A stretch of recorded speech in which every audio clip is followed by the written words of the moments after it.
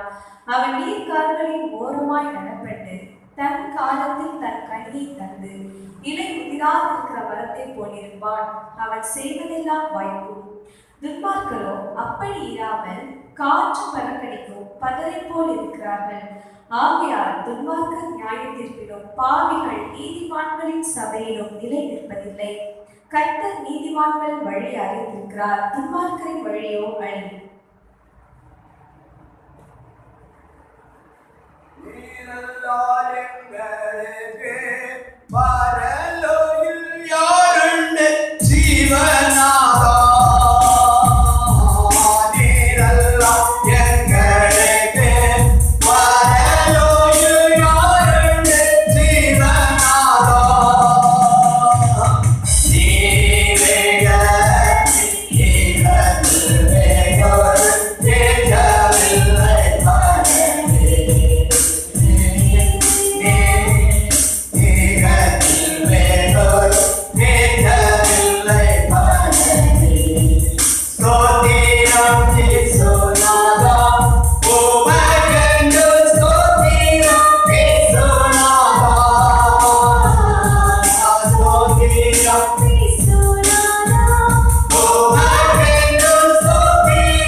இப்பொழுதும் வீடுகளிலிருந்து ஆராதிக்கிற நம்முடைய ஒவ்வொரு தெய்வ பிள்ளைகளையும் இயேசு கிறிஸ்துவின் நாமத்தினாலே உங்களை வாழ்த்துகிறேன்.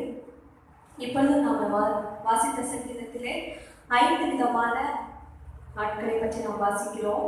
1 துன்மார்க்கர், பாவிகள், பரியாசக்காரர், நீதிமான், இன்னொன்று பாக்கியவான். இது ஒவ்வொருத்தரும் யார் யார் என்று நாம் விரிவாக பார்க்கலாம். துன்மார்க்கரின் ஆலோசனையின்படி நாம் நடக்கக்கூடாது. ஏன் துன்மார்க்கரின் ஆலோசனையின்படி நடக்கக்கூடாது? துன்மார்க்கரின் குணாதிசயங்கள் என்ன என்று சங்கீதம் 10ஆம் அதிகாரத்தில் அழகாக எழுதப்பட்டிருக்கிறது. சங்கீதம் 10ஆம் அதிகாரத்தை எடுத்து வாசித்து பாருங்கள். துன்மார்க்கன் தன் உள்ளம் இச்சித்ததை பெற்றதினால் அவன் பெருமை பாராட்டுகிறான், தன்னைத்தான் போற்றுகிறான், கர்த்தரை அசட்டை பண்ணுகிறான். தன் கர்வத்தினால் தேவனை தேடாதவன் தான் துன்மார்க்கன். அவன் நினைவுகள் தேவன் இல்லை என்று, அவன் வழிகள் கேடுள்ளவைகள். தன் எதிராளிகள் மேல் சீறுகிறான். நான் அசைக்கப்படுவதில்லை, தீங்கு என்னை அணுகுவதில்லை என்று சொல்லுகிறவன் துன்மார்க்கன். அவன் வாய் சபிப்பினாலும் கபடத்தினாலும் கொடுமையினாலும் நிறைந்திருக்கிறது. இவ்வாறாக அநேக காரியங்கள் துன்மார்க்கனை குறித்து சங்கீதம் 10ஆம் அதிகாரத்தில் எழுதப்பட்டிருக்கிறது. நாம் ஒரு நாளும் இந்த துன்மார்க்கரை போல நாம் ஜீவிக்க கூடாது. அவர்கள் அப்படிப்பட்டவர்களிடத்தில் நாம் ஆலோசனையை கேட்கக்கூடாது என்று வேதத்திலே நாம் சங்கீதம் 1ஆம் அதிகாரத்திலே 1ஆம் வசனத்திலே நாம் வாசிக்கிறோம். அடுத்ததாக பாவிகள் என்றாலே நமக்கு நன்றாக தெரியும். ரத்தம் சிந்துதல் இல்லாமல் பாவ மன்னிப்பு இல்லை. இயேசுவின் ரத்தத்தினாலே கழுவப்படாத ஒவ்வொரு ஜனங்களுமே பாவிகளாக தான் இருக்கிறோம். இயேசுவே என் பாவத்தை மன்னியும் என்று இயேசுவிடத்தில் அறிக்கை செய்யாத போது நம் பாவங்கள் மன்னிக்கப்படுவதில்லை. உலகத்தில் பிறந்த சிறு குழந்தை முதல் பெரியவர்கள் யாருமே பாவத்திலே ரத்தம் தரித்து பாவத்திலே பிறக்கிறோம். இயேசுவிடத்தில் யார் எசப்பா என்னுடைய பாவத்தை எல்லாம் கழுவும் என்று பாவ மன்னிப்பை பெற்றுக் கொள்கிறார்களோ அவர்கள் மாத்திரமே பாவத்திலிருந்து விடுதலையாக முடியும். ஏனென்றால் நம்முடைய இயேசு கிறிஸ்து மாத்திரமே சிலுவையிலே நம்முடைய பாவங்களுக்காக ரத்தம் சிந்திருக்கிறார். அந்த ரத்தத்தில் இயேசு கிறிஸ்துவின் ரத்தம் சகல பாவங்களையும் நீக்கி நம்மை சுத்திகரிக்கும் என்று வேதம் சொல்லுகிறது. இயேசு கிறிஸ்துவின் ரத்தத்தினால் மாத்திரமே நம்முடைய பாவங்களை சுத்திகரிக்க முடியும். அதனால் யாரெல்லாம் மாம்சத்தின் கிரியைகள், அதாவது சண்டைகள், மார்க்க வேதங்கள், பில்லி சூனியங்கள், விக்கிரக ஆராதனை, இதெல்லாம் செய்கிற மாம்சத்தின் கிரியையுடைய யாவருமே பாவிகளாக தான் இருக்கிறோம். ஸோ இந்த பாவத்தில் வாழ்ந்து கொண்டு இருக்கிறவர்கள் இயேசுவிடத்தில் வந்து இயேசப்பா என்னுடைய பாவத்தை எல்லாம் மன்னியும் என்று கேட்கும்போது இந்த பாவத்திலிருந்து நாம் விடுதலை பெறுகிறோம். அடுத்ததாக பரியாசக்காரர். யார் பரியாசக்காரர் என்றால் யார்? நீதிமொழிகள் 21ஆம் அதிகாரம் 24ஆம் வசனம் சொல்கிறது, அகங்காரமும் இடுப்பும் உள்ளவனுக்கு பரியாசக்காரன் என்று பெயர், அவன் அகந்தையான சினத்தோடு நடக்கிறான். அகங்காரம் அப்படின்னா பெருமை, பயங்கரமான அதிகப்படியான பெருமை கொள்கிறவர்களை நாம் அகங்காரம் உள்ளவர்கள் அப்படின்னு சொல்றோம். இடுப்புள்ளவன் அப்படின்னா பிறரை விட தன்னை மேலாகவும் முக்கியமானவனாகவும் கருதுகிறது தன் பெருமை கொண்டவர்களை, அதை இங்கிலீஷ்ல வந்து அரோகண்ட் அப்படின்னு சொல்லுவோம். பிறரை விட தன்னை மேலாக முக்கியமானவராக நினைக்கிறது தான் இடுப்புள்ளவன். ஸோ அகங்காரமும் இடுப்பு உள்ளவனுக்கு தான் பரியாசக்காரன் என்று பெயர். அவன் அகந்தையான சினத்தோடு நாம் அப்படிப்பட்டவர்களாக பரியாசக்காரர்களாக ஒருபோதும் ஜீவிக்கவே கூடாது. பெருமை உள்ளவர்களுக்கு தேவன் எதிர்த்து இருக்கிறார், தாழ்மை உள்ளவர்களுக்கு தான் தேவன் கிருபையை தருகிறார். அதே போல அடுத்ததாக சங்கீதம் 1ஆம் அதிகாரம் 2ஆம் வசனம் சொல்லுகிறது, கர்த்தருடைய வேதத்தில் பிரியமாய் இருந்து இரவும் பகலும் அவருடைய வேதத்தில் தியானமாய் இருக்கிற மனுஷன் பாக்கியவான். அப்போ இங்க என்ன பார்க்கிறோம்? யார் பாக்கியவான்? கர்த்தருடைய வேதத்துல பிரியமாய் இருந்து இரவும் பகலும் அதை தியானிக்கிற மனுஷன் தான் பாக்கியவான். ஏனென்றால் வேதத்தை தியானிக்க தான் நமக்கும் தேவனுக்கும் ஒரு தொடர்பு ஏற்படுகிறது. அப்படிப்பட்ட மனுஷன் பாக்கியவான் மாத்திரமே. நீர்கால்களின் ஓரமாய் நடப்பட்டு தன் காலத்தில் தன் கனியை தருகிற மனுஷனா இருக்கிறான். கனி கொடுக்கணும், நல்ல கனி கொடாத மரங்கள் எல்லாம் வெட்டுட்டு அக்கினியிலே போடப்படும் என்று வேதம் சொல்லுகிறது. நல்ல கனிகளை நாம் கொடுக்கிறவர்களாக இருக்கணும்னா நாம் நிச்சயமாக வேதத்தை வாசிக்கிறவர்களாக மாத்திரமல்ல, வேதத்தை தியானிக்கிறவர்களாக இருக்க வேண்டும். நானே திராட்சை செடி, என் பிதா திராட்சை தோட்டக்காரர்.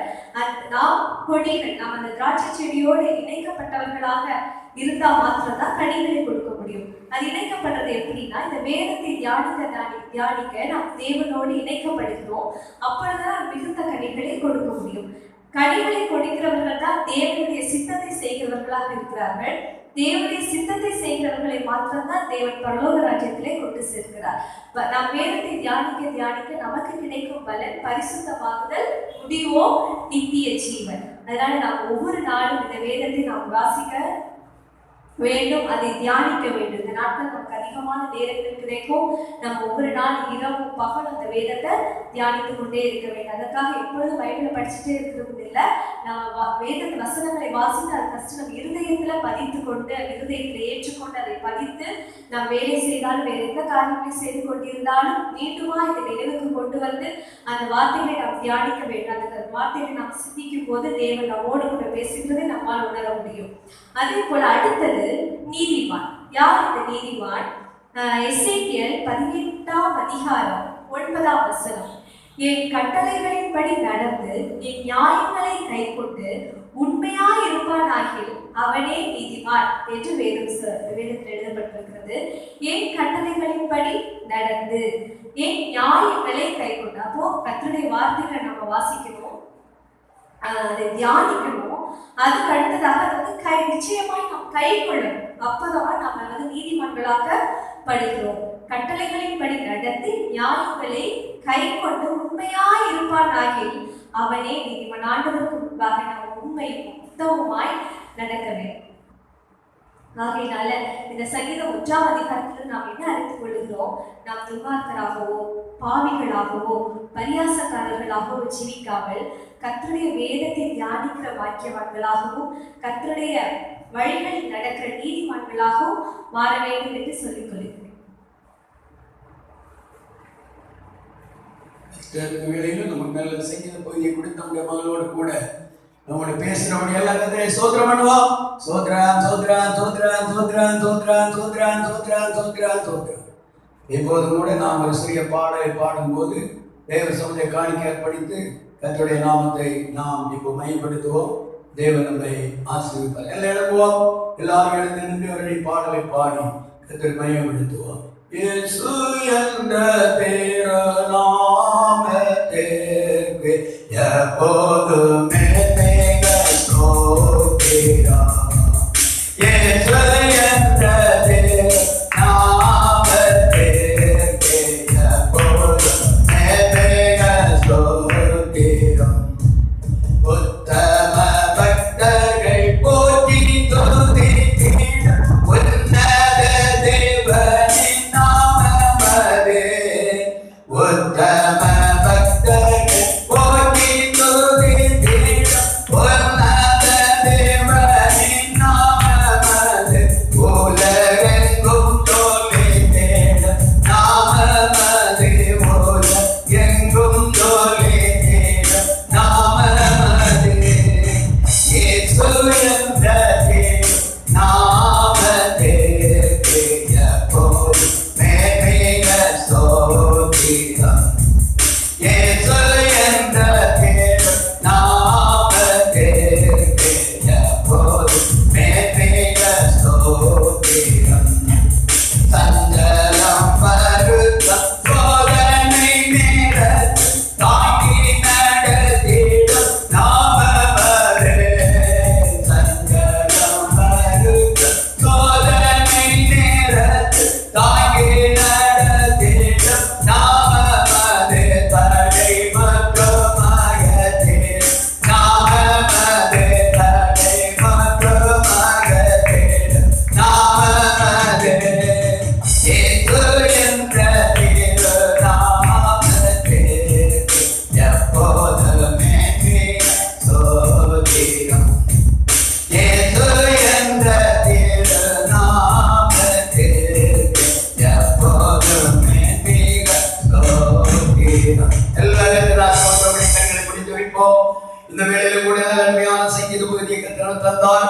அதோடு சேர்ந்து நல்ல காணிக்கை பகுதி, நல்ல பாடல்கள், நல்ல ஆராதனை தேவன் நாம் தந்திருக்கிறார். கர்த்தர் தாமே நம்மை தொடர்ந்து ஆசீர்வதிக்கத்தக்கதாக எல்லாரும் ஒரு முகமாய் சென்று நாம் ஜெபம் பண்ணுவோம். ஹalleluya ஹalleluya ஹalleluya. ஆவியுடைய திவ்ய பிரசன்னத்துக்காக, ஆவியுடைய திவ்ய மகிமைக்காக நன்றியுள்ள இதயத்தோடு நாங்கள் ஸ்தோத்திரிக்கிறோம், துதிக்கிறோம். ஆண்டவரே, உம்முடைய சமூகத்திலே கடந்து வந்து உம்மை ஆராதிக்கிறதுக்கு தான் கிருபை. ஆவியானவர்களை தந்தீர், அதற்காக நாங்கள் ஸ்தோத்திரிக்கிறோம். அங்காங்கே வீடுகளிலிருந்து கர்த்தரை மையப்படுத்திக் கொண்ட உங்கள் பிள்ளைகள் ஒவ்வொருவரையும் கர்த்தர் இந்த வேளையில் ஆசீர்வதிப்பீராக. ஒவ்வொரு இல்லங்களிலும் தேவனுடைய சமூகம் வல்லமையாக இறங்குவதாக. என் நாமத்தை பிரஸ்தாபப்படுத்துகிற இந்த ஸ்தானத்தில் கடந்து வந்து உங்களை ஆசீர்வதிப்பேன் வாக்கு பண்ணி இருக்கிறேன். உடைய வார்த்தை படித்த நாட்கள் நமது பிள்ளைகளை கர்த்தர் ஆசீர்வதிக்க வேண்டும் என்று வேண்டுகிறோம். கர்த்தாவே, நல்ல சங்கீத பகுதியிலே அருமையான இந்த காரியங்கள் தேவ ஆவியானவர் தம்முடைய மகளை கொண்டு பேசினபடி நான் ஸ்தோத்திரம். துன்மார்க்கனுடைய ஆலோசனை, பாவியுடைய வழி, பரியாசக்கான உட்கார இடம் எப்படிப்பட்ட என்பதை ஆவியானவர் தங்கள் மூலமாக விவரித்தபடி நான் ஸ்தோத்திரம். கர்த்தாவே, பிரியமாயிருக்கிறது யார் என்பதெல்லாம் நாங்கள் தியானித்தோம். ஆண்டவரே, நாங்கள் இந்த வேளையில கூட உங்களுடைய சமூகத்தில் நாங்கள் வந்திருக்கிறோம். உம்மோடு கூட நாங்கள் உறவாடும்படி நாங்கள் கடந்து வந்திருக்கிறோம். எங்களை தம்முடைய அக்கினி அபிஷேகத்தால் நிரப்புவீராக, நம்முடைய கிருபையினால் நிரப்புவீராக. நாங்கள் எப்போதே நாங்கள் தியானமாக கிருபை தருவீராக. உமக்கு நாங்கள் பாக்கியவான்களாக இருக்கிறதில் உதவி செய்வீராக. உமக்கு இந்த கனிகளை கொடுத்து நித்திய ஜீவனை சுதந்திரிக்க ஆவியர்களை பக்குவப்படுத்த வேண்டும் என்று வேண்டுகிறோம். விசேஷமாக கொடுக்கப்பட்ட காணிக்கைகளை ஆசீர்வதியோ, கொடுத்த கரங்களை ஆசீர்வதியோ. தமது பிள்ளையுடைய கத்த பிரயாசம் முயற்சிகளை வாய்க்கப்படா. தொடர்ந்து கத்தடி ஆவியர்களோடு இடைவெளிவீராக. கொரோனா சீற்றத்தினால் பயங்கரமாக அவதிப்பட்டுக் கொண்டு ஆஸ்பத்திரியில் இருக்கிற மக்களுக்கு நான் ஜெபிக்கிறோம். அவர்களுடைய கரம் நீட்டப்படுவதாக. அவர்களுடைய சரீரங்களை கர்த்தர் தொடுவீராக. இயேசுவின் அதிகாரமுள்ள நாமத்தினாலே இப்பொழுது தெய்வீக விடுதலை கடந்து வருவதாக. இவ்விதமாக பாதிக்கப்பட்ட மக்கள் ஒருவர் வரையிலும் கர்த்தாவே ஸ்தோத்திரிக்கிறோம். இந்த உலகத்துக்கு பிரிந்துவிடக் கூடாது. நித்திய ஜீவனுக்கு அவகாசங்களாய் மாற பூமியில் மறுபடியும் ஜீவனை கொடுத்து தேவனுடைய ரட்சிப்புள்ளாக வழிநடத்தும்படியா தேவனுடைய அன்புள்ள கரத்தினால் அர்ப்பணிக்கிறவரை ஜெபிக்கிறோம். ஆண்டவரே, என் தகப்பனுடைய கரம் ஒவ்வொரு மக்களையும் தொடுவதாக. வீடுகளில் அகன்று வேதனைப்பட்டுக் கொண்ட மக்களோடு கர்த்தருடைய கரம் நீட்டப்படுவதாக. அவர்களும் பரிபூர்ண விடுதலை பெற்றுக் கொள்ள கர்த்தர் உதவி செய்யும். தங்களுக்குரியவர்களை இழந்து வேதனைப்படும் ஒவ்வொரு குடும்பங்களிலும் தெய்வீக ஆறுதல் சமாதானம் கடந்து வருவதாக. எல்லா விதமான வேதனையில் இருந்து பிறகு ஜெயம் வருவதாக. தெய்வீக ஆறுதல் வருவதாக. தேவனுடைய கிருபை வெளிப்படுவதாக. நாம் எல்லாரும் சபிக்கப்பட்டதான இந்த கொள்ளை நோய் எங்கள் கிராமத்திலே மேற்கொள்ளக்கூடாது. முட்டைக்கு போக அவைகள் குடும்பங்களை சத்துருவாக தொடாதபடி சபையின் மக்களை தொடாதபடி நீ பாதுகாக்கும்படியா ஒரு மனமாய் ஒரு முகமாய் கர்த்தர் சொன்ன ஏகோபித்து நிற்கிறோம். நிக்காராபாலமா ஷம்பாலமா ரிக்கவலவலவலவ ஷமலவலமா எல்லாரும் ஏகோபித்து மையப்படுத்துவோம். இந்த நாள் ஒரு பெரிய வெற்றி நாம் அடையத்துக்கிறோம். ஒரு ஜெயத்தை காணத்துக்கிறோம். ஆமென். ஹalleluya ஹalleluya ஹalleluya. அகோரமாய் உச்சத்தில் எழும்பியிருக்கக்கூடிய இந்த சத்துருவின் கிரியை அடங்கத்துக்கிறோம். ஆண்டவரே கிரியை செய்யணுமே கிரியை செய்யணுமே கிரியை செய்யணுமே நம்முடைய மகிமையை வெளிப்படுத்துவீராக. ஆவியானவரே தொடர்ந்து இந்த வழிநடத்த சொல்கிறோம். பலவேதனையோடு பிள்ளைகளுக்கு ஒரு ஆன்மீகத்தை கொண்டோம். வியாதிகளும் பல நெருக்கத்தையும் பிள்ளைகள் எல்லாம் பரிபூர்ணமா ஜெயித்தார். கர்த்தாவே இந்த லாக்டவுன் இந்த நாட்கள்ல பிள்ளை தேவையில்லாத நிறையாவது அமர்ந்திருந்த ஜெபிக்கிறதுக்கான இயற்கை மக்களை கொண்டோம். ஒவ்வொரு குடும்ப தேவைகளை கர்த்தர் சந்தியும். ஒவ்வொருடைய கர்த்தாவே பிரயாசனை கர்த்தர் வாய்க்கப்படும். எங்களை தாழ்த்துகிறோம். தொடர்ந்து பெரிய கர்த்தரே பொறுப்படும். எல்லா விதவிதமான தடைகள் சத்துரை கிரியலும் உடைக்கப்படுவதாக இடைப்படும். இயேசுவின் நாமத்தில் ஜெபிக்கிறோம் நல்ல பிதாவே. ஆமென் ஆமென். அப்படியே உட்காருவோம். எந்தன் கண்மலையானவரே என்னை காக்கும் தெய்வமே எந்தன் கண்மலையானவரே என்னை காக்கும் தெய்வமே வல்லமை மாட்சிமை நிறைந்தவரே மகிமைக்கு பாத்திரரே வல்லமை மாட்சிமை நிறைந்தவரே மகிமைக்கு பாத்திரரே ஆராதனை எல்லாத்தையும் ஆராதனை உமக்கே ஆராதனை உமக்கே ஆராதனை உமக்கே ஆராதனை உமக்கே ஆராதனை உமக்கே ஆராதனை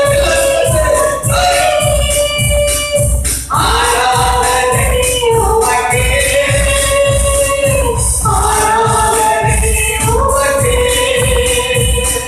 ஆராதனை உமக்கே ஆராதனை உமக்கே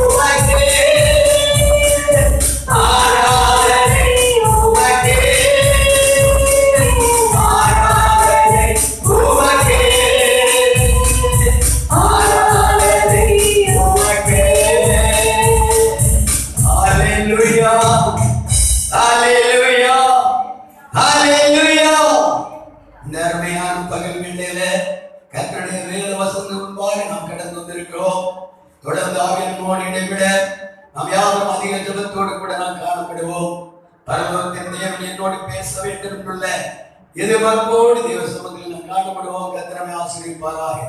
கடந்த லாக்டவுன் நாட்கள்ல அருமையான கர்த்தருடைய வார்த்தைகளை ஆவியானவர் நம்மை தந்து உற்சாகப்படுத்திக் கொண்டிருந்தார். இந்த நாட்களில் கூட நாம் கர்த்தருடைய வசனத்தை தியானிக்க போகிறோம். ஆவியானவர் நம்மோடு கூட இடைவிடத்தக்கதாக ஆண்டவரே நீ என்னோடு பேச வேண்டும் என்ற எதிர்பார்ப்போடு கூட நாம் தேவ வசனத்தை காணப்படுவோம். கர்த்தர் நம்மை ஆசீர்வதிக்கிறவரும் நம்மை மேன்மைப்படுத்துகிற தேவனுமாக அவர் நம்மோடு கூட இருக்கிறார். அல்லேலூயா பிரைஸ் தி லார்ட். அருமையான தேவனுடைய பிள்ளைகளே, ஒவ்வொரு வாரங்களும் ஒவ்வொரு விதமான காரியங்களை எடுத்து கர்த்தருடைய சமூகத்திலிருந்து நாம் தியானித்துக் கொண்டிருக்கிறோம். இப்போதும் கூட ஒரு வேத வசனத்தை நாம் வாசிக்க போகிறோம். கர்த்தர் நம்மை ஆசீர்வதிப்பார். சங்கீதங்களின் புத்தகம் 52வது சங்கீதம் 8வது வசனத்தை வாசிக்க கேட்போம். நானும் தேவனுடைய ஆலயத்தில் பச்சையான ஒலிவ மரத்தை போல் இருக்கிறேன். பச்சையான ஒலிவ மரத்தை போல் இருக்கிறேன். தேவனுடைய கிருபையை என்றென்றைக்கும் நம்பி இருக்கிறேன். என்றென்றைக்கும் நம்பி இருக்கிறேன். இங்கே தேவ மனிதராகிய தாவீது இந்த இடத்திலே விதமாக பாடுகிறார். நானும் தேவனுடைய ஆலயத்தில் பச்சையான ஒலிவ மரத்தை போல் இருக்கிறேன். கெட்டு போன பட்டு போன நிலையிலுள்ள ஒலிவ மரமாக அல்ல, ஒரு பச்சையான ஒலிவ மரமாக இருக்கிறேன் என்று ஆண்டவர் சமூகத்திலே தன்னை புகழ்ந்து கர்த்தருடைய நாமத்தை உயர்த்துகிறதை நாம் பார்க்கிறோம். வேத புஸ்தகத்திலே அநேக மரங்களை குறித்து சொல்லப்பட்டிருக்கிறது. அதில் மிகவும் பிரதானமான மூன்று மரங்களை குறித்து விசேஷமாக பார்க்க முடியாது. இஸ்ரவேல் ஜனத்தின் மத்தியில அவர்கள் மூன்று மரங்களை விசேஷம் வைத்திருக்கிறார்கள். ஒன்று ஒலிவ மரம், இரண்டாவது அத்தி மரம், மூன்றாவது திராட்சை செடி. இந்த மூன்றும் அவர்களுடைய வாழ்க்கையில் முதலாவது ஒலிவ மரம். இந்த ஒலிவ மரம் அவர்களுடைய ஆவிக்குரிய வாழ்க்கைக்கு அடையாளமாக வைத்திருக்கிறார்கள். அருமையான தேவனுடைய பிள்ளைகளே, அவர்கள் இளைப்பாறுவதற்காக, பகல் நேரங்களில் இளைப்பாய் அமர்ந்திருப்பதற்காக இந்த ஒலிவ மரத்தினுடைய ஏதோ அடிவாரத்தில் இருந்து ஆண்டவர் மேம்படுத்துகிற ஒரு அனுபவம் உண்டு. அது அவர்கள் அவ்விதமாக ஆண்டவரை ஆராதித்து மையப்படுத்துவதற்கு ஆண்டவர் பெரிய சாட்சியத்தை கற்றுக் கொடுத்திருக்கிறார். இரண்டாவது மரம் அத்தி மரம். இது அரசியல் வாழ்க்கைக்கு அடையாளமான ஒரு சின்னமாக இருக்கிறது. அது மட்டுமல்ல, இந்த அத்தி மரம் கீழே தான் தேவ மனிதனாகிய நாத்தான்வேலை பிலிப்பு கண்டார் என்று யோவான் 1:48 நாம் வாசிக்கிறோம். வாசித்து பாருங்கள். யோவான் 1:48.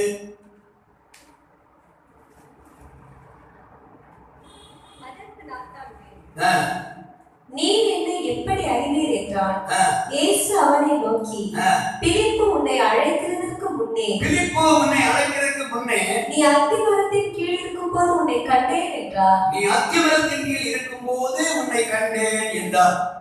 அத்திமரத்தின் கீழாக அமர்ந்திருந்த அத்திமரம் எப்போதுமே வீட்டின் பின்னாக வைத்திருப்பார்கள். இந்த அத்திமரத்தின் நிழல் மிகவும் விசேஷமானது. அதிலிருந்து அதிகமாக அவர்கள் அமர்ந்து இளைப்பாறுவதும் தியானம் பண்ணுவதும் தெரிவிக்கிறதுமான ஒரு அமைதியான ஒரு இடத்தை அவர்கள் அவ்விதமாக வைத்திருக்கிறார்கள். மூன்றாவதாக திராட்சை செடி. இது திராட்சை செடி, அதாவது கொடிகள். இந்த திராட்சை செடியை மீதோ எதற்காக என்றால் அவருடைய குடும்ப வாழ்க்கையை ஆசீர்வாதத்துக்காக வைத்திருக்கிறார்கள். இஸ்ரவேல் தேசத்திலே எல்லா வீடுகளிலையும் முன்னாலே ஒரு பெரிய அருமையான திராட்சை கொடி படம் என்பதை நாம் பார்க்க முடியும். இவ்விதமாக மூன்று விதமான இந்த மரங்களும் அருமையான இஸ்ரவேல் ஜனத்திற்கு மத்தியிலே மிகவும் விலையேறப்பட்டதாக விசேஷமானதாக அது கர்த்தர் அவர்களுக்கு ஆசீர்வதித்து கொடுத்திருக்கிறார். இங்கே நாம் பார்க்கிறோம். நாம் இன்றைக்கு நாம் பார்க்க போவது ஒலிவ மரத்தை பற்றி பார்க்க போகிறோம். ஒலிவ மரம் என்பது அது நீடித்த நாட்களாக, நீடித்த காலங்களாக அதை ஜீவித்து ஜீவனோடு இருப்பதாக நாம் அறிய முடியும். இப்போதும் கூட ஒலிவ மலை பகுதியிலே ஆண்டவராகிய இயேசு கிறிஸ்து இருந்த நாட்கள் இருந்ததானே ஒலிவ மரங்கள் இப்பொழுதும் சிலது இருப்பதாக அங்கு போய் பார்த்தவர்கள் சொல்லுகிறார். அவ்வளவு தூரம் 2500 வருஷங்கள் அமிதமாக ஜீவித்திருக்கக்கூடிய ஒரு நீண்ட ஆயுசு உள்ளதான மரம் ஒலிவ மரம். இந்த ஒலிவ மரத்தின் நிலையை நீங்கள் பார்ப்பீங்கன்னா, இந்த ஒலிவ மரம் இது தேவ பிள்ளைகளுடைய ஆவிக்குரிய ஜீவியத்திற்கு ஒரு அடையாளமாக இருக்கிறது. இதனுடைய அடித்தண்டு நல்ல எண்ணெய் சத்துள்ளதான ஒரு மரம். அதனுடைய வேர்களும் கூட எண்ணெய் சத்து காணப்படுகிறது. அதனுடைய கிளைகள், இலைகள், காய்கள் எல்லாமே எண்ணெய் சத்துகளால் நிரம்பி இருக்கக்கூடியதான ஒரு மரம். இந்த எண்ணெய் என்பது பரிசுத்த ஆவிக்கு அடையாளமாக இருக்கிறது. அருமையான தேவனுடைய இன்னைக்கு நாம் தேவ சமூகத்தில் வந்திருக்கிறோம். தேவனுடைய ஆசீர்வாதத்தை நாம் பெற்றுக்கொள்ள, நம் தேவனுடைய நன்மைகளை நாம் சோதரிக்க ஆண்டவர் இந்த நாளில் நம்மை ஒரு சமூகத்தை கொண்டு வந்தது ஒரு பெரிய ஆசீர்வாதம் அல்லவா? எத்தனையோ மக்கள் இந்த உலகத்தை விட்டு கடந்து போய் கொண்டிருக்கும் போது, எத்தனையோ மக்கள் இந்த பயங்கரமான கொள்ளை நோயினுடைய சீற்றத்தினால் பிடிக்கப்பட்டு வேதனைப்பட்டு புழுவை போல துடிக்கும் போது, இன்றைய தினம் காலையிலே சுகமாக இருந்தவர்களை இந்த மத்தியான வேளையில் பார்க்க முடியவில்லை. அப்படிப்பட்ட சூழ்நிலையிலே நம்முடைய ஆயுசு நாட்கள் பிரிந்து போகும்போது ஆண்ட நமக்கும் நம்முடைய பிள்ளைகளுக்கும் எவ்வளவு பெரிய அருமையான பாதுகாப்பை தந்து கிருபையினால் நம்மை நடத்தி கொண்டிருக்கிறார். அந்த தேவனுக்கு நாம் நன்றி உள்ளவர்களாய் நாம் காணப்பட வேண்டும். இந்த ஒலிவ ஒலிவ மரத்துடைய மகத்துவத்தில் இன்னும் ஒரு முக்கியமான காரியம், நீங்கள் இதோ இந்த ஆதியாகமத்தை படிக்கும் போது இந்த அருமையான இந்த நோவா அருமையான பேழை செய்து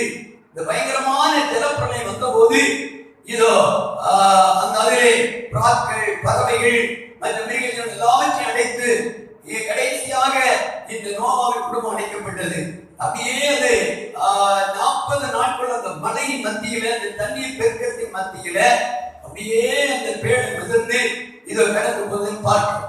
கடைசியாக பூமியிலே இந்த தண்ணீர் வெற்று போய்விட்டதோ என்பதை அறிவதற்காக இதோ அவர் காலத்தை அனுப்பினார்.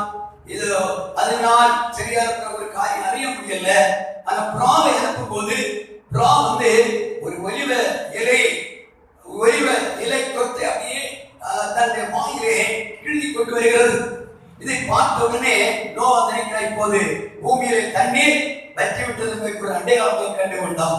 பாருங்க, பல மாத கணக்காக இருந்து பயங்கரமான வெள்ளப்பெருக்கு மத்தியில அங்கே காணப்பட்ட எல்லா மரங்களும் அழிக்கப்பட்டு விட்டது. ஆனால் இந்த அருமையான ஒலிவ மரமோ பச்சையாகவே இருந்தது. தேவமனிதனாகிய தாவீது சொல்கிறார், நானோ கர்த்தருடைய ஆலயத்திலே பச்சையான ஒலிவ மரமாய் இருக்கிறேன். ஹல்லேலூயா! தேவ பிள்ளைகளாகிய நாம் தேவனுடைய சமூகத்திலே நாம் பசுமையாக இருக்க வேண்டும், செழிமையாக இருக்க வேண்டும், ஆசீர்வாதமாக இருக்க வேண்டும். அப்படி இருக்க வேண்டும் என்றால் கர்த்தருடைய ஆலயத்தில் நாட்டப்பட வேண்டும். இன்னும் நாம் பார்க்கும்போது இதோ கர்த்தருக்கு ஸ்தோத்திரம் உண்டாவதாக. இதே ஒலிவ மரம் தேவனுடைய பரலோக ராஜ்யத்திலே இருப்பதாக சகரியாவின் புஸ்தகத்திலே நாம் படிக்கிறோம். அங்கே இதோ சகரியாவுக்கு முன்பாக இந்த அருமையான இந்த காட்சிகள் காட்டப்பட்டது. வாசிக்க போகிறோம். சகரியா தீர்க்கதரிசி புஸ்தகம் 4ஆம் அதிகாரம் 11ஆம் வசனம் முதல் படிக்கும் போது சகரியா 4:11 முதல், பின்பு நான் அவரை நோக்கி, குத்து விளக்கு வலதுபுறமாகவும் அதற்கு இடதுபுறமாக இருக்கிற இந்த 2 ஒலிவ மரங்கள் என்ன என்று கேட்டேன். மறுபடியும் நான் அவரை நோக்கி, 2 பொற்குழாய்களின் வழியாய் தொங்கி பொன்னிறமான எண்ணெயை தங்களிலிருந்து இறக்க பண்ணி பண்ணுகிறவர்களாகிய ஒலிவ மரங்களின் 2 கிளைகள் என்ன என்று கேட்டேன். அதற்கு அவர், இவைகள் இன்னதென்று உனக்கு தெரியாதா என்றார்.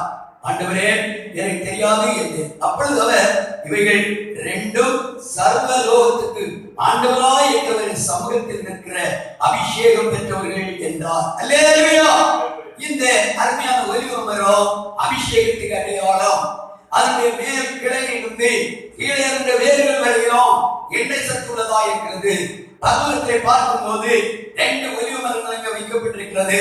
அதில் அருமையான எண்ணெய் வடிந்து கொண்டிருக்கிறது. இந்த காட்சியை தேவமனிதனாகிய சகரியாவுக்கு கர்த்தர் காண்பித்தார். அருமையான தேவனுடைய பிள்ளைகளே, இந்த வேளை நாம் என்ன பார்க்கிறோம் என்றால், இது இந்த ஒலிவ மரம் என்பது கர்த்தருடைய அபிஷேகம் பண்ணப்பட்டதான தேவ பிள்ளைகளை காட்டுகிறது. அல்லேலூயா! கர்த்தருக்கு ஸ்தோத்திரம். அதான் பாருங்க, தேவனால் அபிஷேகப்பட்டதான தேவ பிள்ளைகளுக்கு எத்தனை சோதனை வேதனை நெருக்கம் வந்தாலும் அபிஷேகத்தினால் இந்த சோதனை அவர்கள் என்ன செய்வார்கள்? மேற்கொள்வார்கள். அடையாளமாக இந்த நோவாவுடைய பேழைக்கு எதிராக எழுப்பிய அந்த பயங்கர ஜலப்பிரளயத்தின் மத்தியில அந்த அருமையான ஒலிவ மரம் கெட்டு போகவில்லை, துளைத்து போகவில்லை, அழுகி போகவில்லை, நஷ்டப்பட்டு போகவில்லை. அது பசுமையாக இருந்ததாக வேதம் சொல்லுகிறது. நம்முடைய வாழ்க்கையில் எந்த சோதனைகள், எந்த நெருக்கம், எந்த பிரச்சனை வந்தால் ஒரு ஒலிவ மரம் போல் நாம் நிற்க வேண்டும் என்றால் கர்த்தருடைய பரிசுத்தாவின் அபிஷேகத்தில் நாம் காணப்பட வேண்டும். கரங்களை தட்டி கர்த்தரை மகிமைப்படுத்துவோம். அல்லேலூயா, அல்லேலூயா, அல்லேலூயா. தேவனுடைய வாழ்க்கையில அவர் சொல்லுகிறார், இந்த தோல் முதலாக அழுகி போனாலும் என் ஜீவனுள்ள தேவனை நான் பார்ப்பேன் என்று நம்பிக்கையோடு அவரை துதிக்கிறதை பார்க்கிறோம். நம்முடைய வாழ்க்கையில நாம் தேவனுடைய அபிஷேகத்தில் நாம் இருந்தால் இது நமக்கு நம்முடைய வாழ்க்கையில் வருகிற மேன்மைகளை குறித்து சில வேத வசனங்கள் மூலமாய் தேவனுடைய வசனத்தை இன்று நாம் தியானிக்க போகிறோம். அருமையான தேவனுடைய பிள்ளைகளே, இந்த தேவனுடைய பிள்ளைகளாகிய நாம் எப்போதும் ஒலிவ மரத்தை போல அதிர்ந்ததான எண்ணெயை போல இருக்க வேண்டும் என்பதை குறித்து அருமையான வேத வசனம் நமக்கு சுட்டி காண்பிக்கிறது. ஆசீர்வாத கூடாரத்தில் வரும்போது என் தேவனாகிய கர்த்தர் அருமையான குத்து விளக்கை எரிய விடும்படியாக சொன்னார். அந்த குத்து விளக்கு எரியப்படும் போது என்ன செய்ய வேண்டும் என்றால், அது எரியப்படுவதற்கு யாத்ரா புஸ்தகம் 27ஆம் அதிகாரம், ஹல்லேலூயா, ஹல்லேலூயா, ஹல்லேலூயா, 27ஆம் அதிகாரம் 20வது வசனத்தை ஒன்றை நாம் வாசிக்க கேட்போம். குத்து விளக்கு எப்பொழுதும் எரிந்து கொண்டிருக்கும்படி இடித்து பிழிந்து தெளிவான ஒலிவ எண்ணெயை உன்னிடத்தில் கொண்டு வரும்படி இஸ்ரவேல் புத்திரர் கட்டளையிடுவாயாக என்றார். அருமையான பிள்ளைகளே, இடித்து பிழிந்த அருமையான ஒலிவு எண்ணெயினால் ஒவ்வொரு நாளும் அருமையான இந்த குத்து விளக்கு இந்த எண்ணெய் ஊற்றப்பட வேண்டும். அப்பொழுதுதான் இந்த குத்து விளக்கு என்ன செய்யும்? எரிந்து பிரகாசிக்கும். அது எரிந்து பிரகாசிக்காமல் மங்கி போக வேண்டிய காரியம் இதோ எண்ணெய் இல்லாமல். அப்ப எண்ணெய் எப்போதும் அது இருக்க வேண்டும். அந்த எண்ணெய் இடித்து பிடித்த ஒலிவு எண்ணெயாக இருக்க வேண்டும் என்று கர்த்தர் தெரிந்து கொண்டார். இந்த பூமியிலே எத்தனையோ வகையான எண்ணெய்கள் இருக்கிறது. ஆனா அதுல ஒரு எண்ணெயும் தேவன் அந்த கர்த்தருடைய ஆலயத்தில் இருக்கக்கூடிய அந்த குத்து விளக்குக்கு தேவன் தெரிந்து கொள்ளல. கர்த்தர் தெரிந்து கொண்டது ஒலிவ எண்ணெய் மட்டுமே. இந்த ஒலிவ எண்ணெய் நிறைய விசேஷங்கள் இன்னும் சொல்லப்பட்டிருக்கிறது.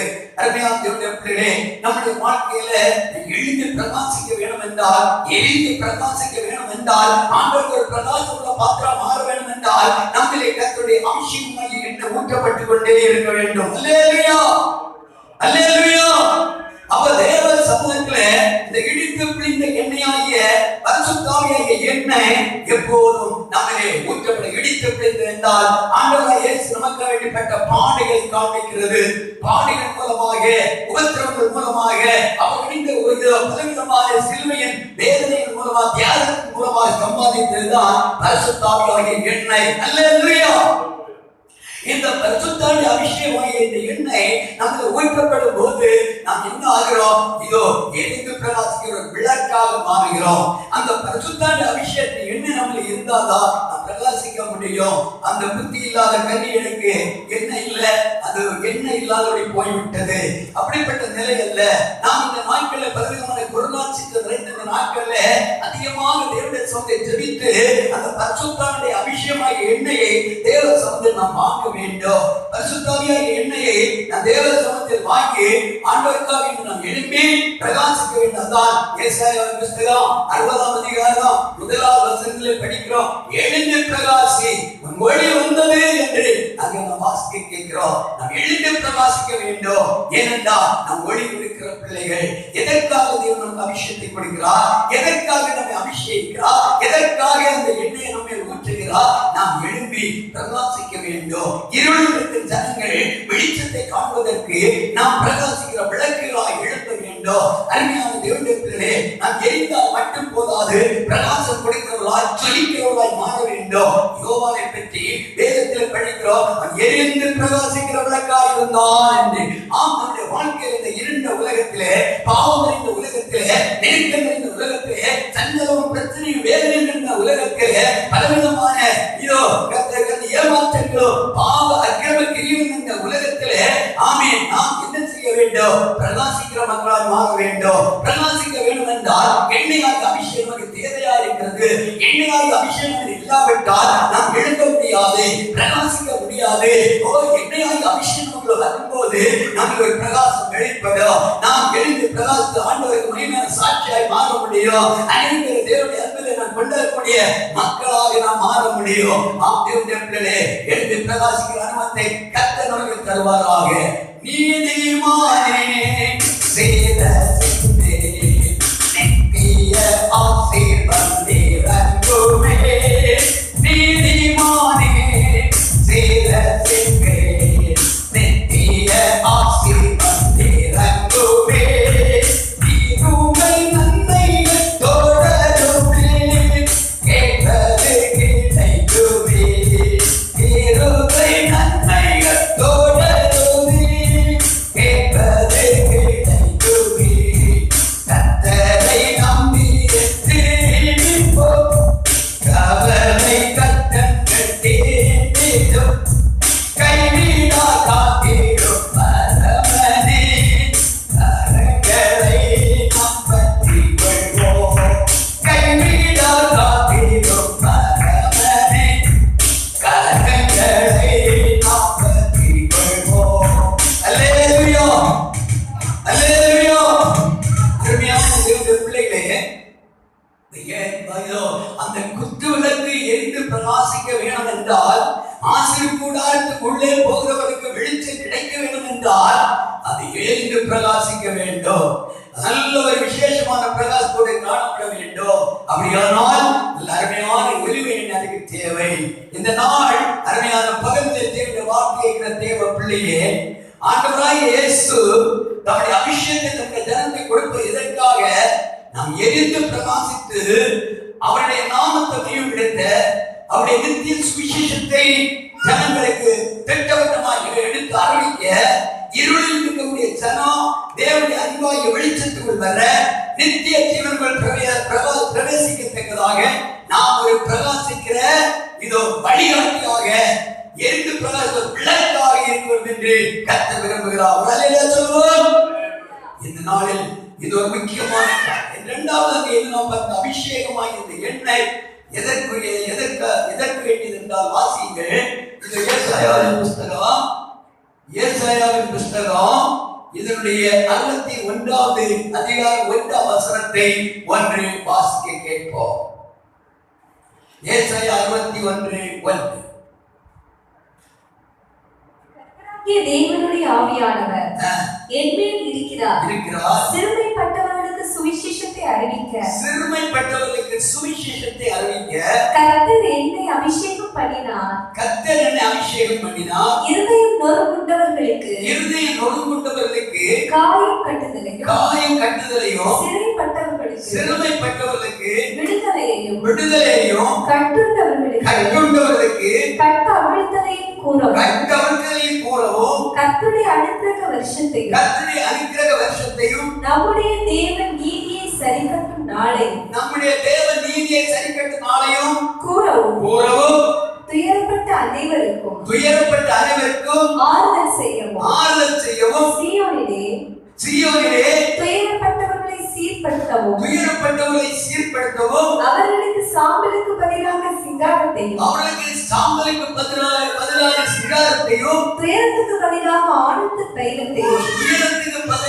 ஆனந்த தைலத்தையும் ஒடுங்கின ஆவிக்கு பதிலாக துதியின் உடையையும் கொடுக்கவும் அவர் என்னை அனுப்பினார். ஒரு அல்லேலூயா சொல்லுவோம். அருமையான தேவனுடைய பிள்ளையே, அபிஷேகம் எதற்காக?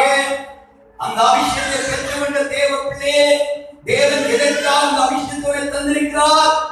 இது துயரப்பட்ட மக்களுக்கு ஆறுதல் சொல்லும்படியாக, ஆண்டவருடைய அன்பை அவர்களுக்கு எடுத்து சொல்லும்படியாக, அவருடைய ரட்சிப்பை நீதித்த ஆசீர்வாதத்தை அவர்களுக்கு எடுத்து சொல்லி அன்பிலை கொண்டு வரும்படியாக, பல கட்டுக்குள் இருக்கிறதான பாவ கட்டுக்குள், சாப கட்டுக்குள், அந்த கால கட்டுக்குள் இருக்கிறதான மக்கள் விடுதலை ஆகி நித்திய ஜீவன் என்ற பிள்ளைகளாக மாறுவதற்காக அவர் உன்னை அபிஷேகம் பண்ணி வைத்திருக்கிறார்.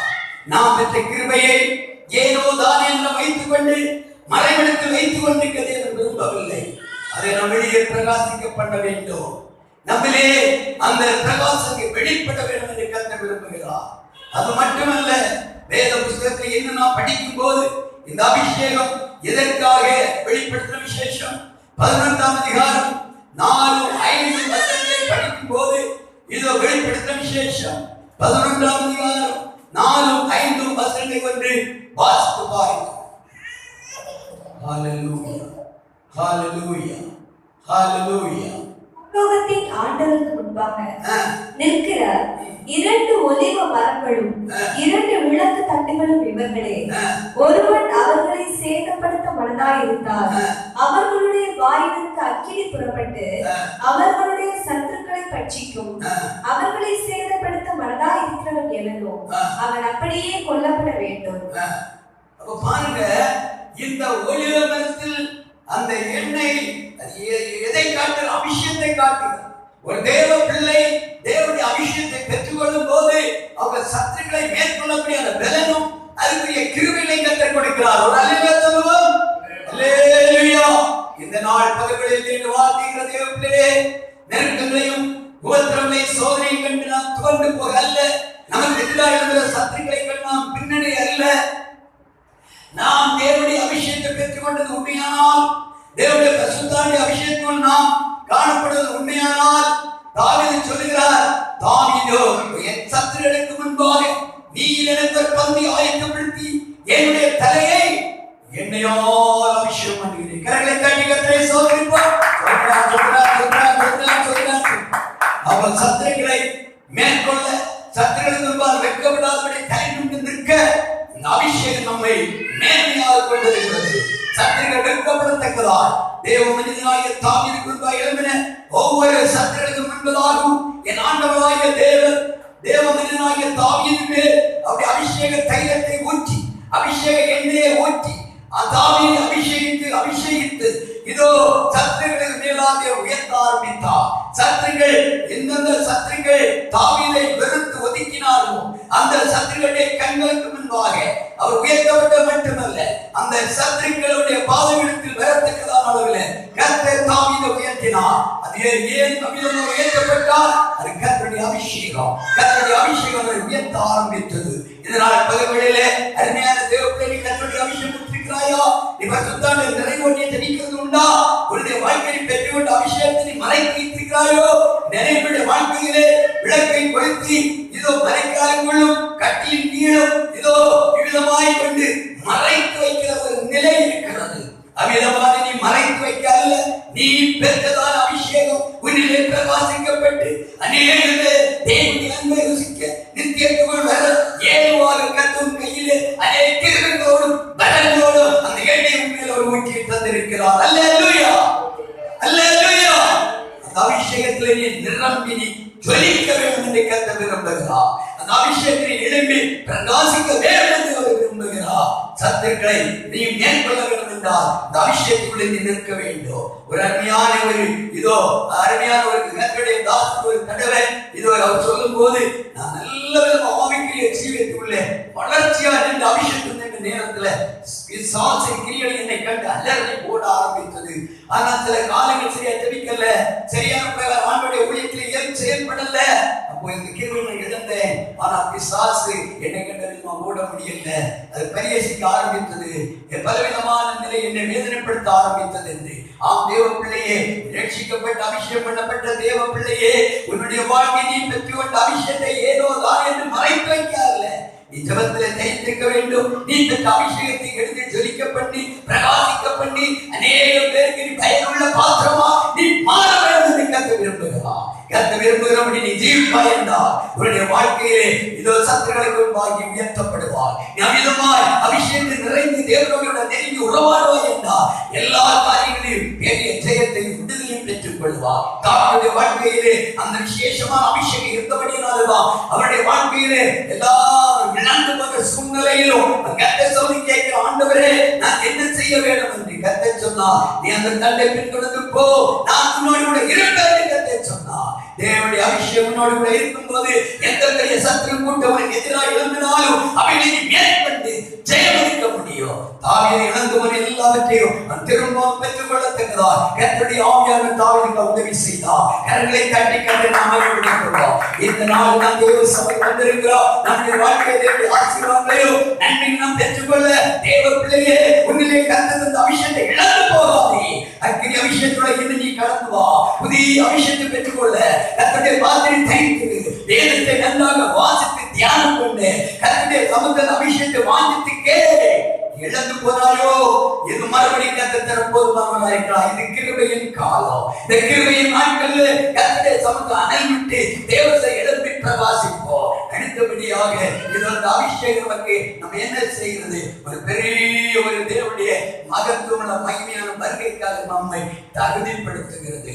வேத புஸ்தகத்திலே நாம் பார்க்கிறோம். வாசிங்கள் சங்கீதம் 92:10 விதமா சொல்கிறது. வாசிப்போம். சங்கீதம் 92:10. என் கொம்பை காண்டாமிருகத்தின் கொம்பை போல உயர்த்துவீர். என் கொம்பை காண்டாமிருகத்தின் கொம்பை போல் உயர்த்துவீர். புது எண்ணெயால் அபிஷேகம் பண்ணப்படுகிறேன். அருமையான தேவப்பிள்ளையே, நாம் புதிய எண்ணெயால் நாம் அபிஷேகம் பண்ணப்படுகிறது கர்த்தர் விரும்புகிறார். நம்மிலே புதிய ஒரு அபிஷேகம் இருக்கிறோம். அந்த புதிய அபிஷேகத்தை தேவபக்தனாய் தாவீது விரும்பினார். நம்முடைய வாழ்க்கையில் நாம் விரும்புவோம். அன்றைய எனக்கு அந்த புதிய அபிஷேகம் வேண்டும். அந்த புதிய அபிஷேகம் இருந்தால்தான் நம்முடைய வருகையை நாம் சந்திக்க முடியும். அன்றைய பரிசுத்தப்படுத்தும். ஆமென். அதான் சங்கீதம் 23:5 வார்த்தை விதமா சொல்கிறார். வாசிப்போம். சங்கீதம் 23:5. சத்துருக்களுக்கு முன்பாக சத்துருக்களுக்கு முன்பாக நீர் எனக்கு ஒரு பந்தி ஆயத்தப்படுத்தி என் தலையை எண்ணெயால் அபிஷேகம் பண்ணுகிறீர். என் பாத்திரம் நிரம்பி வழிகளை தொடர்ந்து என் ஜீவனுள்ள நாளெல்லாம் நன்மையும் கிருபையிலே தொடரும். நான் கர்த்தருடைய வீட்டில் நீடித்த நாட்களாய் நிலைத்திருப்பேன். நீடித்த நாட்களாய் கர்த்தருடைய வீட்டில் நிலைத்திருக்கத்தக்கதாய் உன்னை பக்குவப்படுத்துவது கர்த்தருடைய அபிஷேகம். கர்த்தருடைய அபிஷேகம் உன்னை பக்குவப்படுத்தி பரிசுத்தப்படுத்த நீ தேவனை கர்த்தரை அர்ப்பணிப்பாயா?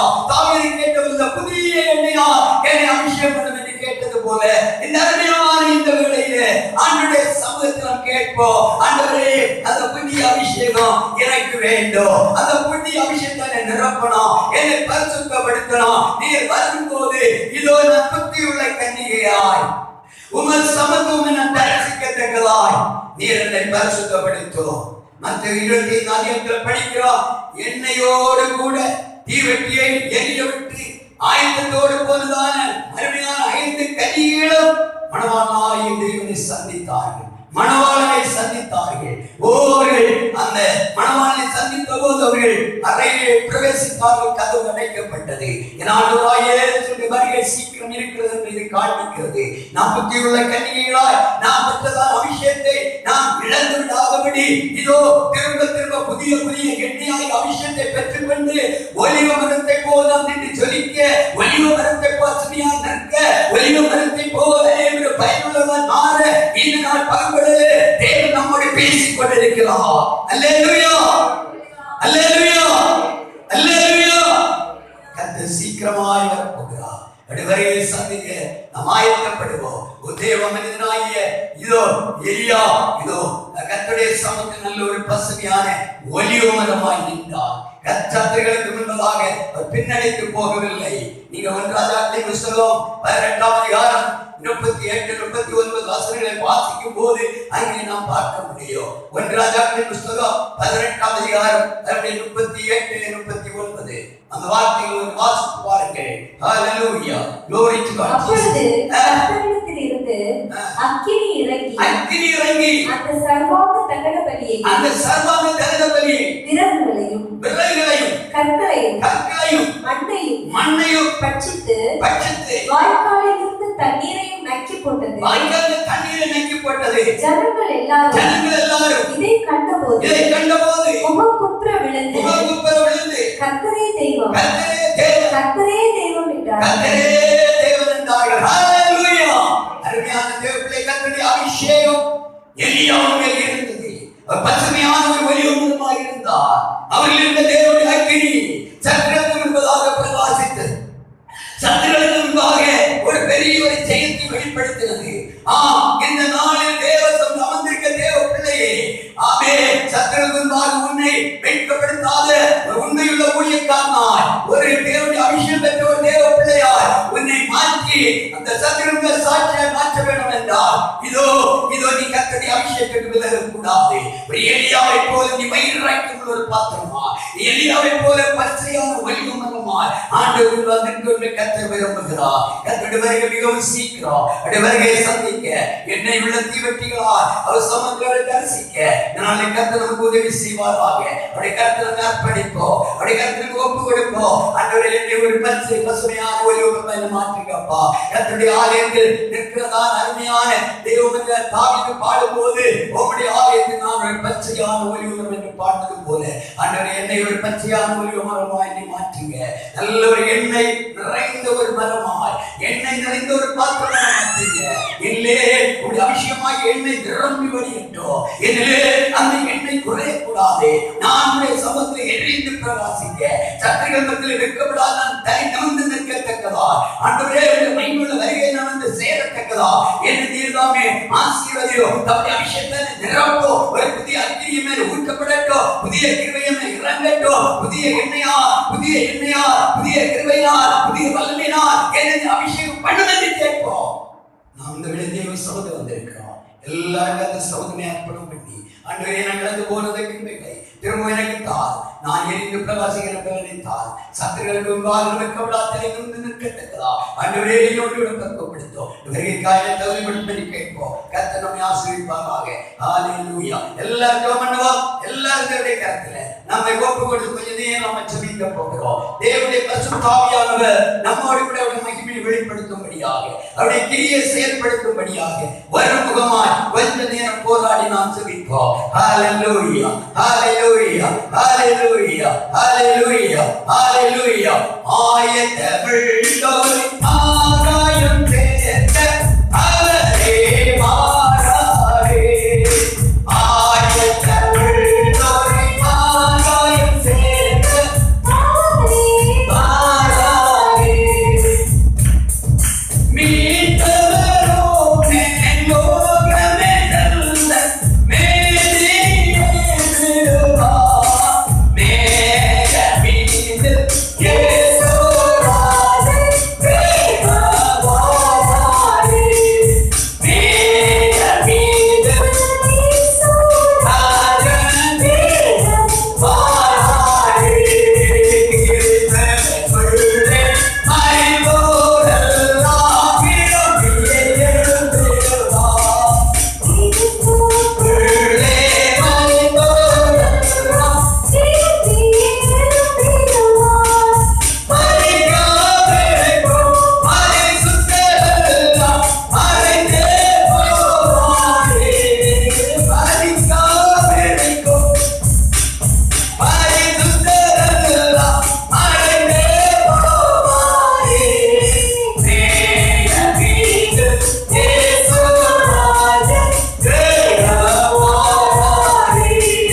மேக மீது இயேசுராஜே பாடுபட்டோர்க்கு பலனை பாடு. பாடுபட்ட நாமே. பாடுபட்டோர்க்கு பலனை பாடு. பாடுபட்ட நாமே. கூடுனவர்க்கும் குறைவில்லாதவனை பூமியை படுத்திடுவா. கூடுனவர்க்கும் பூமியை படுத்திடுவா. மேக மீது இயேசுராஜே தேவவாரே. மேக மீது இயேசுராஜே தேவவாரே.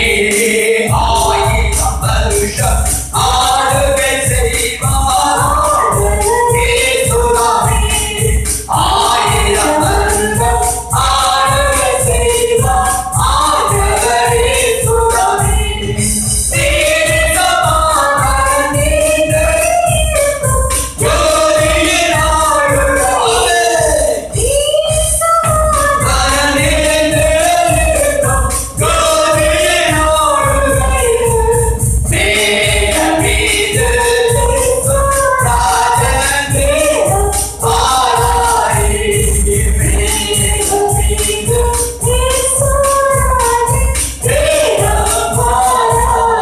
ஹalleluya.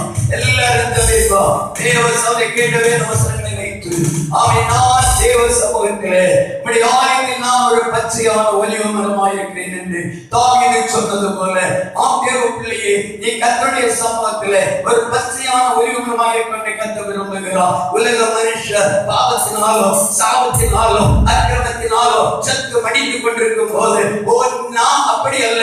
தேவனுடைய அபிஷேகம் என்ற ஒரு தேவ பிள்ளை பச்சையான ஒலிவ மரமாய் இருக்க வேண்டும் என்று கர்த்தர் விரும்புகிறார். ஹalleluya. எல்லாரும் ஜெபிப்போம். எல்லாரும் ஜெபிப்போம். ஆமென் ஆமென். பச்சையான ஒலிவ மரத்திலே ஒரு விசேஷம் என்ன? அது தன்னுடைய வேர் முதல் மேல் இடை தலை வரையிலும் எண்ணெய் சத்தினால் நிரம்பி இருக்கிறது. நம்முடைய ஜீவியை எப்போதுமே எண்ணெயாய் அபிஷேகத்தால் நிரம்பி வழிவிடும் என்று கர்த்தர் விரும்புகிறார். தாவீது சொல்லுகிறார், என் தலையை எண்ணெயால் நீர் அபிஷேகம் பண்ணுகிறீர், என் பாத்திரம் நிரம்பி வருகிறது.